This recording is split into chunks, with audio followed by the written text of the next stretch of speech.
In these puzzles, we have time represented by a slider, and we have a rotation function that is defined by putting an expression in the f of x input. So changing this, 40 for instance, changes the angle between this dotted line segment and this thick black line segment. We have this dotted line segment, which is called our target angle, and it is following an unknown function. It changes as the time changes. Our job is to try to get this black line segment to match the movement of the dotted line segment by figuring out what function governs the dotted line segment and then putting that function in for our black line segment so it matches.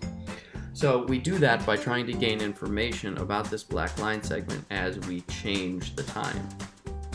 So if we change this to 0, we see that the angle is 0. This is a good indicator that it is potentially a multiplication and division function.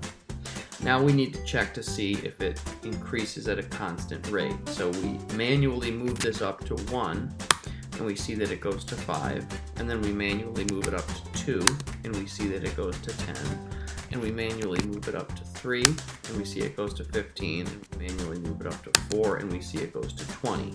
So this is a perfect indication that this is indeed a multiplication and division function.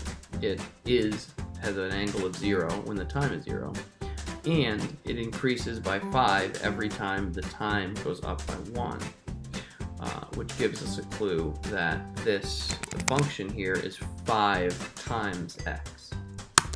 Typing that in locks up our line segment with the target, and moving the slider shows that it's perfect the whole time.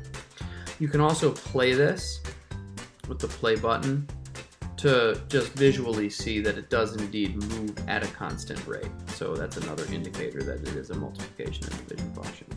So that's that. The following puzzles use this type of a rotation simulation puzzle.